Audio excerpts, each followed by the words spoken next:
Hello YouTube. Today I'm at End of the Line Railroad Park and Museum. It's in Murray County, Minnesota. Whoops, I just tipped you.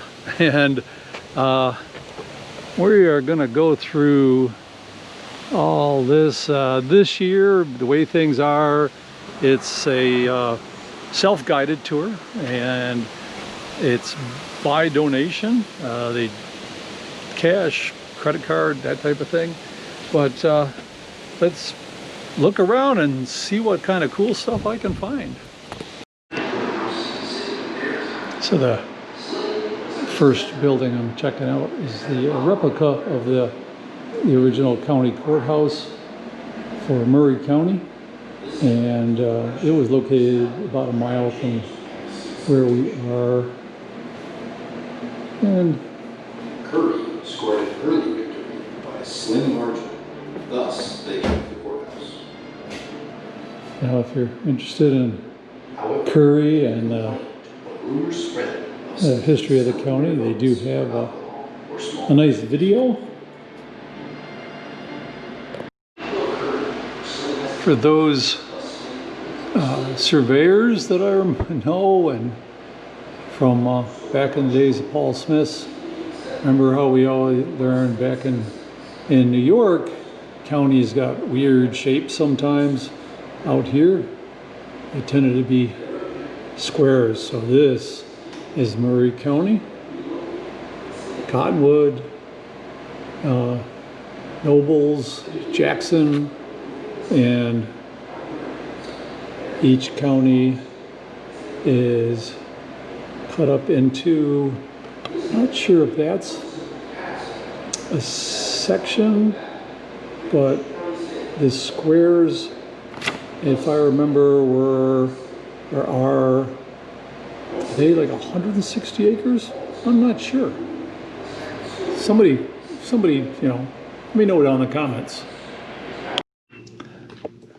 So this is the First Presbyterian Church, and it was first organized in September 3rd, 1871, and it was much smaller than this. Originally, it was 20 by 32, and cost $900 to build it. By 1929, it was moved back to the back of the lot so they could dig a basement, and then added on a new addition, and in the front with a steeple and the bell, and in 2005 it was moved here to the museum. And you know, think churches, usually think stained glass, but not so much here. Is just the pebbled glass.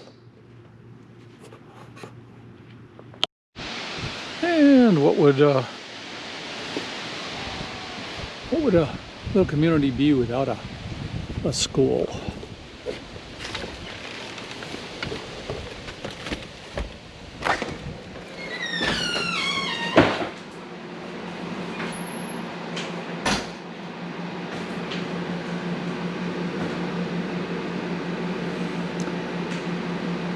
You know, I'm not old enough to remember using chairs like this or seats like this, but I'm old enough to remember having seen them.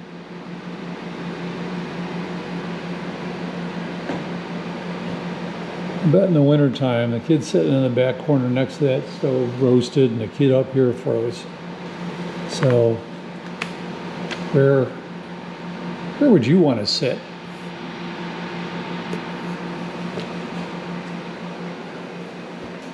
And I would love to get my hands on some of these books and just read some of these old books.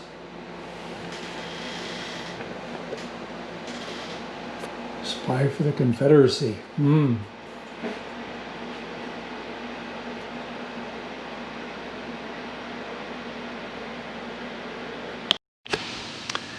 Yeah, unfortunately, well, every town's got a general store, had a grist mill.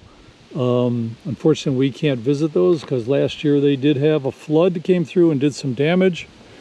And they're exploring the options to mitigate that damage. But I always liked checking out the mills and how they ran them. I don't know how this one, how they powered it or how they simulate powering it here. There's a creek that ran through, which is probably the cause of the flood. And the general store, pretty much what you'd expect. So you don't see many of these water towers left. Those of people of a certain age might remember the TV show Petticoat Junction, where the girls would be skinny dipping in the tower.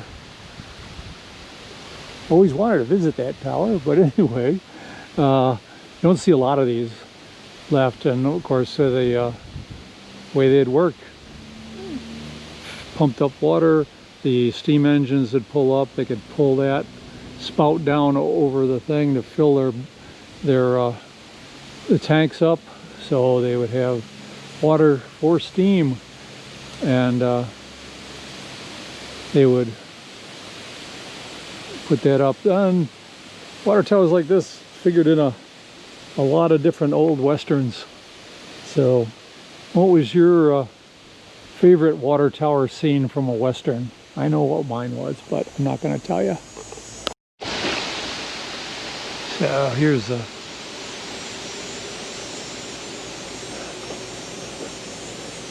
coal tender. Obviously coal up in there. This whole back end would have been for the big water tank.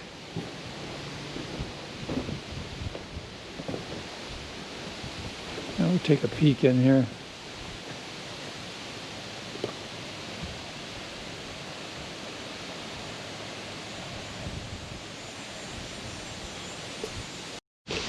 Now I'm looking at the drive wheels, and if you remember the Nevada Railroad Museum, they had a steam engine that had drive wheels that were, actually probably as tall as this plank. So that would have been for more mountainous area, and this is definitely a Flatlander engine.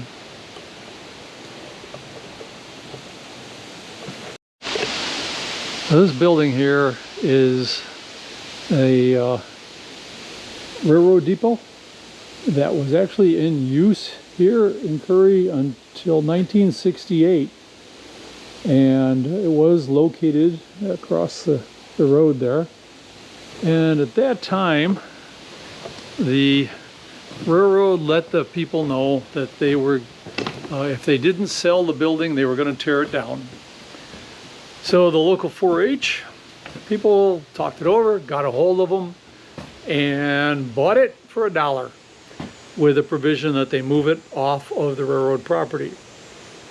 So they moved it from that side of the road to this side of the road, and became the central thing of this park. So let's see if we can go in and take a look. So coming in the first door, you've got your ticket window and the passenger and freight schedule. And off of that, you've got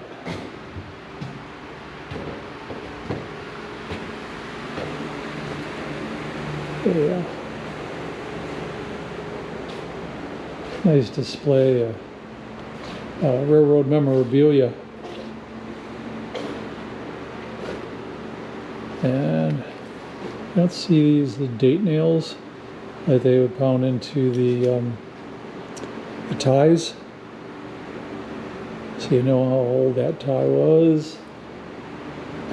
And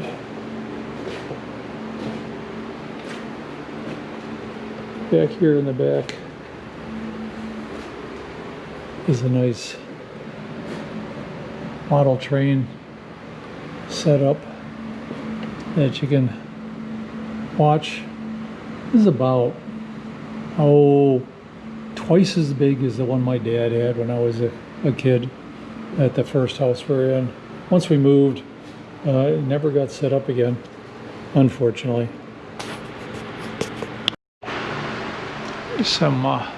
Get an idea of just some of the railroads. And for those who are Monopoly fans, yes, the Reading and the B&O were real railroads.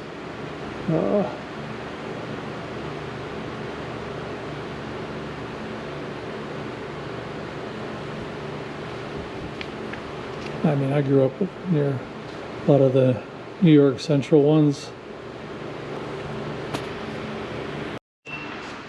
So I come in here to the ticket agent place, and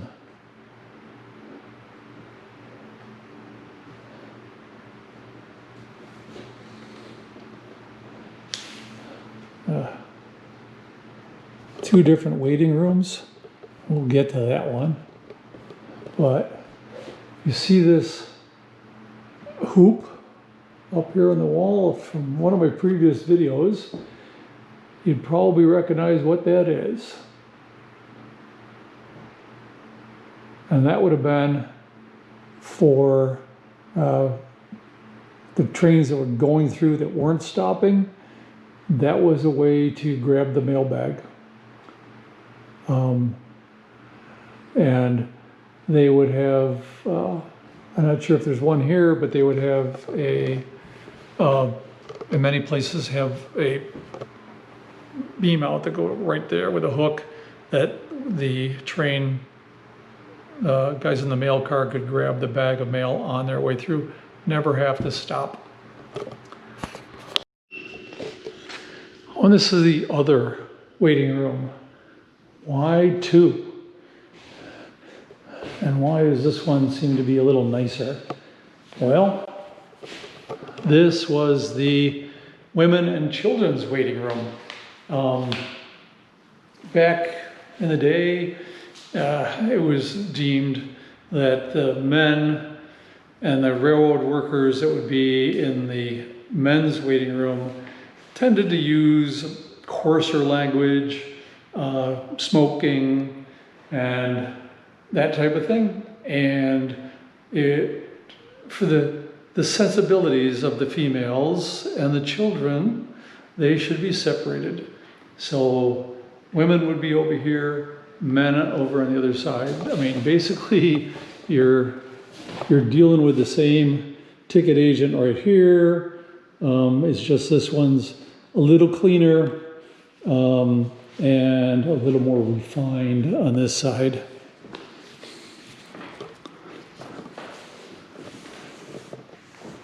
I like some of the old pictures. And the 100th anniversary in 1945, 48 of the Chicago and Northwest system. All right, well, you got all those tracks. You got to maintain them. And I had setups like this. Crane to be lifting up the heavy things, and flatbed for the tools, little gasoline powered tractors or engines to pull them.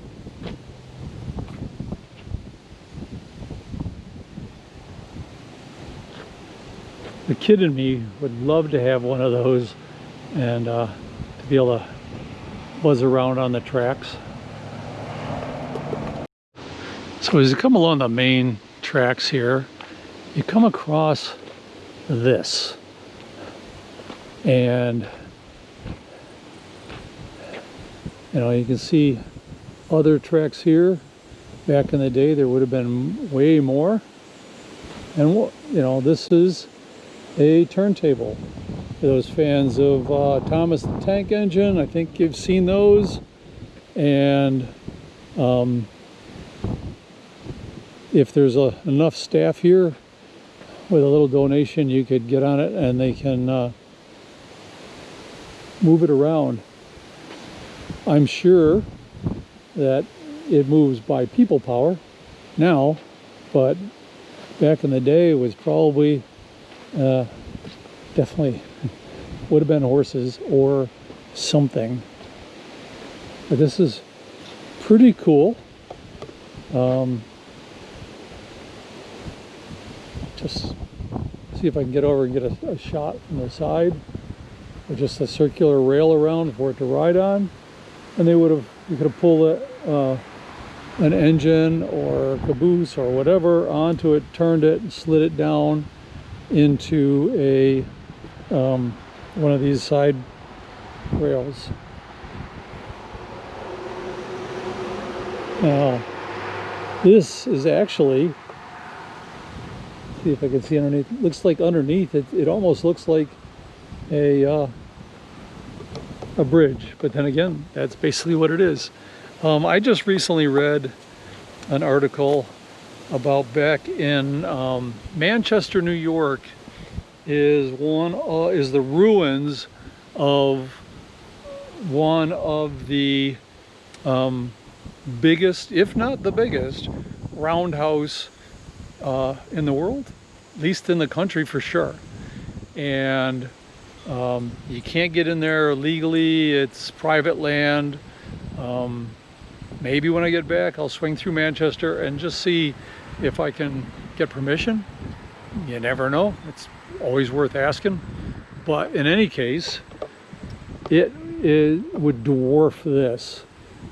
I've seen pictures, and I'll see if I can find one and put up a couple of pictures in here. So this little locomotive is one of only 22 of this model of switcher engine. It ran on diesel. I'd be curious as to what engine is in that. It'd be really cool if it was a one like my bus. And it is basically used for moving cars around in the switching yard. And then of course you'd have like these tracks that go in to the building and where they could work on vehicles. I'll see if I can get in there in a minute. But first, let's take a walk through this caboose.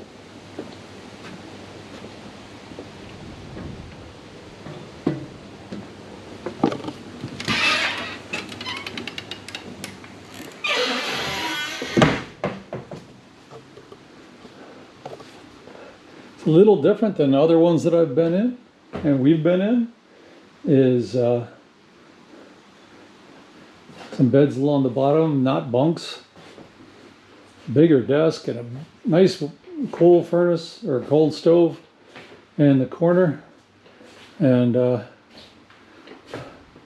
you got cold water over here, or water here, got more water over there. It would have been warmed by the stove, I'm sure. And then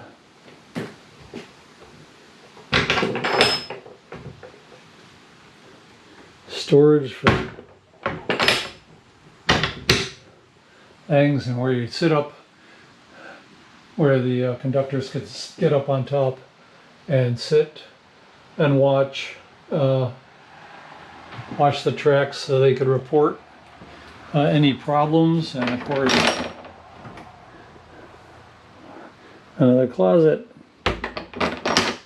I gotta believe that the other side here is the toilet. And it's glued shut. Otherwise, you'd probably be able to see that it just went down onto the tracks. So you're using that toilet, you're basically dropping your waste on the railroad tracks. So farmers sending their milk to market, or other liquids could have been in those, but those are generally known as milk cans. I used to have a couple.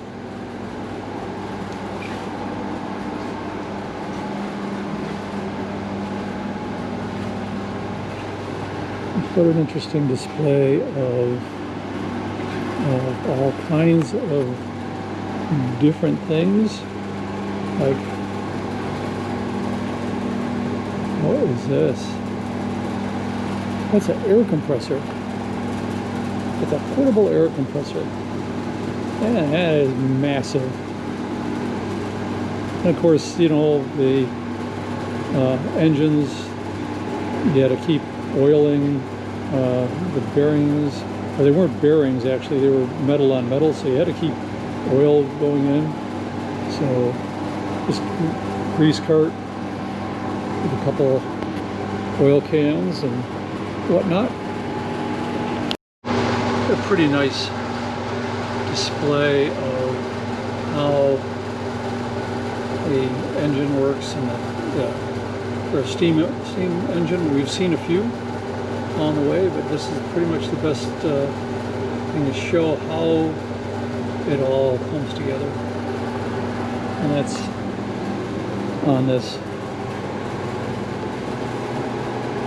tiny little locomotive from the Baldwin Locomotive Works in 1875 in Philadelphia.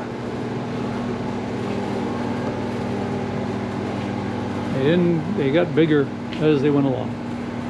Now if you're traveling, you'd probably didn't travel with a pile of suitcases.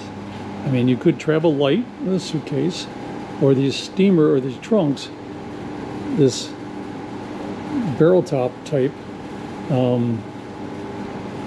Used to have a couple of those. I think my daughter's got them now.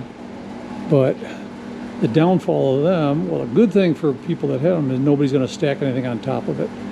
But you could stack these flat ones up in the baggage car and be able to fit way more in. So let's say you got to go out and inspect it, but you're not going to take one of these. Velocipede. It's basically, you know, a hand thing where you pull it back and forth, and riding along the rail on the one side, and then you get a little newer, and you basically got a mini bike hooked up with the wheels to grip the rails, and one on the other side, a basket for your for tools. That'd be cool. Okay, that is a tie tong, big, rip the ties, and then the rails, they got this one. Two guys, one part of the rail. I'm not sure, let's see how much the rails weighed, but if I remember right from a previous video at the Golden Spike, they were somewhere around, were they 150 pounds? I can't remember, but they're light. I think with this idea, the display of how in Murray County, all the different depots of the different towns and who connected to who. I mean, we're up here at the Curry Depot, and I drove, the road came up through Fulda, I think. So what the depots used to be, probably most of them are gone now and or converted to other things. But if you get a chance to get up here,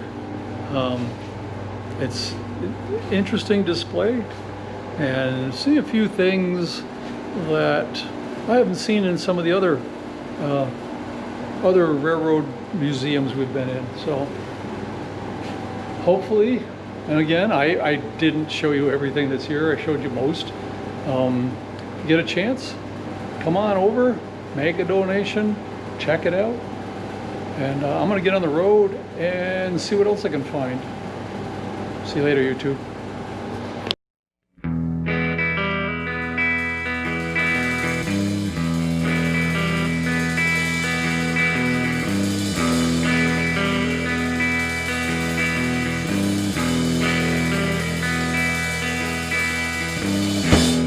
Jumped off the wagon and he spread out his hands. Brace yourselves and palm for your women. We will do